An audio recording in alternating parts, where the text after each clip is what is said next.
Bismillahirrahmanirrahim. Assalamualaikum warahmatullahi wabarakatuh. Alhamdulillah wassalatu wassalamu ala Rasulillah wa ala alihi wa ashabihi wa mawala. Asyhadu an la ilaha illallah wa asyhadu anna Muhammadar Rasulullah. Allahumma salli ala sayyidina Muhammad wa ala alihi wa ashabihi ajma'in. Amma ba'du. Alhamdulillah, segala puji kita aturkan kehadirat Allah Subhanahu wa taala, yang mana atas rahmatnya kita dapat bertemu kembali di pertemuan ketiga pada mata kuliah Tahfidz Hadis Ahkam. Salawat serta salam semoga tetap dihaturkan kehadirat Nabi besar Muhammad sallallahu alaihi wasallam, yang mana karena beliaulah kita bisa mengenal Islam, mengenal cahaya Islam, dan juga bisa untuk mengenal Allah Subhanahu wa taala. Para mahasiswa-mahasiswa yang saya banggakan, untuk pertemuan ketiga ini kita akan menghafalkan hadis tentang sholat. Ya, saya harapkan masing-masing dari mahasiswa-mahasiswi untuk menghafalkan hadis-hadis berikut ini. Oke, kita masuk kepada hadis kewajiban sholat. Saya bacakan teksnya. Bismillahirrahmanirrahim. An Ibni Abbasin radhiyallahu anhuma anna an-nabiyya sallallahu alaihi wasallam ba'atha Mu'adhan radhiyallahu anhu ila al-Yamani faqalat'uhum ila syahadati an la ilaha illallah wa anni rasulullah fa inhum ata'u lidzalika fa'alimhum anna allaha qad iftarada alaihim khamsa salawatin fi kulli yaumin wa lailatin ila akhiril hadis, rawahul Bukhari.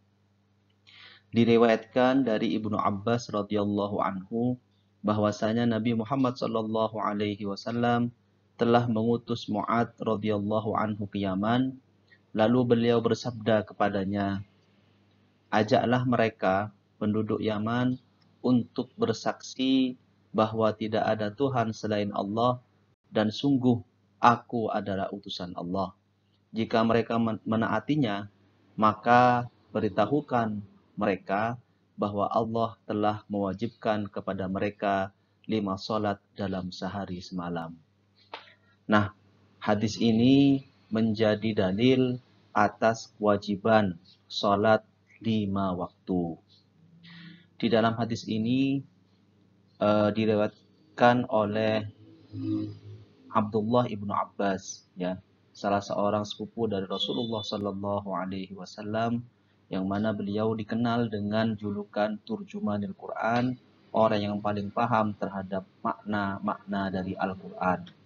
Beliau pun juga termasuk salah seorang yang banyak meriwayatkan hadis dari Rasulullah Sallallahu Alaihi Wasallam, karena beliau terkenal seorang yang cerdas dan masuk ke dalam golongan ulama sahabah. Nah, di dalam hadis ini disebutkan bahwa Rasulullah Sallallahu Alaihi Wasallam mengutus Mu'adz radhiyallahu anhu, Mu'adz bin Jabal ke Yaman, ya, ke Yaman untuk menyebarkan ajaran Islam, untuk menjadi orang yang menjadi tempat pertanyaan orang-orang ketika ingin mengetahui syariat Allah Subhanahu wa taala. Mu'adz bin Jabal juga termasuk salah seorang ulama sahabat yang memiliki pengetahuan yang luas terhadap syariah. Dalam hadis ini Rasulullah SAW memerintahkan Mu'adz bin Jabal yang pertama adalah untuk syahadah atau bertauhid atau persaksian, perikraran di dalam hati dan mengucapkan di lisan, kemudian mengerjakan dengan jawarih atau dengan anggota tubuh. Untuk apa? Syahadati alla ilaha illallah, bersyahadat, bersaksi bahwa tiada Tuhan selain Allah Subhanahu wa taala dan bahwa Rasulullah sallallahu alaihi wasallam adalah Rasulullah. Ini adalah dasar dari syariat. Jadi sebelum kita mengajak seorang untuk melaksanakan syariat, maka yang pertama adalah keimanan, ketauhidan kepada Allah Subhanahu wa taala dan iman kepada Rasulullah sallallahu alaihi wasallam perlu untuk ditancapkan di dalam hati mereka. Sehingga apa? Sehingga jika mereka sudah memiliki keyakinan di dalam hati, maka fa'alimhum annallaha qad iftarada alaihim.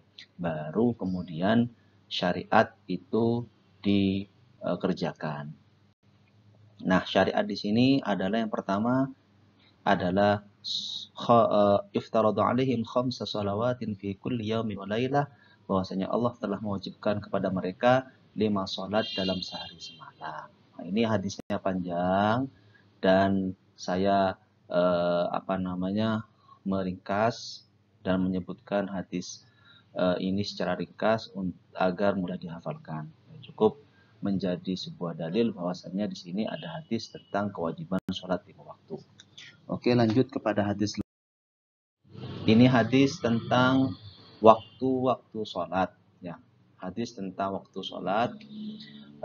An Ibnu Abbas qala Rasulullah sallallahu alaihi wasallam ammani Jibril alaihi salam indal baiti marrataini fasalla bi adh-dhuhra hina zalat asy-syamsu wa kanat qadra asy-syiraki wa shalla bi al-'asra hina kana dhilluhu mithlahu wa shalla bi ya'ni al-maghrib hina aftara as-sa'imu wa shalla bi al-'isha'a hina ghaba adh-dhuhra hina ghaba asy-syafaqu wa shalla biha al-fajra hina haruma at-ta'am wasyarabu 'ala as-sa'imi falamma kana al-ghadu shalla bi adh-dhuhra hina kana dhilluhu mithlahu وصلى بي العصر حين كان ذله مثليه وصلى بي المغرب حين أفطر الصائم وصلى بي العشاء إلى ثلث الليل وصلى بي الفجر فأسفر ثم التفت إلي فقال يا محمد هذا وقت الأنبياء من قبلك والوقت ما بين هذين الوقتين رواه أبو داود. Diriwayatkan dari Ibnu Abbas berkata Rasulullah Shallallahu Alaihi Wasallam bersabda, saya telah dijadikan imam oleh Jibril di Baitullah 2 kali. Maka sebenarnya salah ya. Ammani Jibril itu Jibril mengimami saya. Jibril telah menjadi imam saya di Baitullah 2 kali. Maka ia sholat bersama saya, sholat duhur ketika tergelincir matahari, sholat asar ketika bayang-bayang sesuatu menyamainya, sholat maghrib ketika terbenam matahari, sholat isya ketika terbenam syafaq atau mega merah, dan sholat subuh ketika fajar bercahaya. Maka besoknya salat pula lah ia bersama saya, sholat duhur ketika bayang-bayang sesuatu menyamainya, sholat asar ketika bayang-bayang sesuatu 2 kali panjangnya, salat maghrib ketika orang puasa berbuka, salat isya ketika sepertiga malam, dan salat subuh ketika menguning cahaya pagi. Lalu Jibril menoleh kepadaku dan berkata, wahai Muhammad, inilah salat nabi-nabi sebelum engkau, dan waktu salat adalah antara 2 waktu itu. Hadis riwayat Abu Dawud.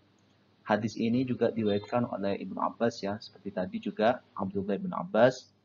Dan hadis ini menerangkan tentang rentang waktu sholat, ya, bahwa misalnya malaikat Jibril mengimami Rasulullah SAW dan memberikan pelajaran tentang waktu sholat. Ya, jadi yang pertama itu adalah waktu awal sholat, ya, duhur ketika matahari sudah tergelincir, kemudian asar, kemudian ketika matahari atau ketika bayang-bayang sepadan. Ya, itu awal dari sholat. Kemudian keesokan harinya Jibril mengajari Nabi Muhammad SAW waktu terakhir sholat. Meskipun nanti para ulama, terutama ahli fikih berbeda pendapat di dalam waktu sholat ini, di dalam pembagian waktu sholat ini. Ya. Dan hadis ini juga nanti dijelaskan oleh hadis-hadis lain yang menjelaskan tentang waktu sholat di hadis yang lain dengan redaksi yang berbeda. Sehingga ulama kemudian memberikan atau berijtihad bahwasanya waktu sholat itu ada 3. Yang pertama adalah waktul jawaz, ya, waktu bolehnya waktu sholat. Itu yaitu waktu di antara ya, maaf ya, yang pertama ada waktu afdoliyah. Jadi waktu yang paling afdol itu adalah di awal waktu. Yang kedua adalah waktu jawaz, waktu bolehnya melaksanakan sholat, yaitu di antara waktu sholat itu boleh. Ya. Kemudian waktu karohah, jadi waktu di mana itu makruh, yaitu waktu yang mepet-mepet. Jadi mepet-mepet masuk ke waktu sholat setelahnya. Mepet-mepet semenit, 2 menit, itu sudah waktu karohah. Kemudian yang keempat adalah waktu tahrim, yaitu sholat di lain waktu atau sholat di bukan waktunya. Oke, ini penjelasan dari saya tentang hadis waktu sholat. Saya harapkan kalian semua menghafalkan 2 hadis ini dengan baik karena ini sangat penting sekali.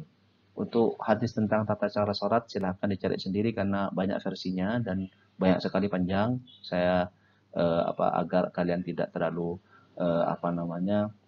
tidak terlalu banyak menghafal, jadi saya cukupkan 2 hadis ini. Saya akhiri, subhanakallahumma bihamdika nasyhadu an la ilaha illa anta nastaghfiruka wa natubu ilaik. Assalamualaikum warahmatullahi wabarakatuh.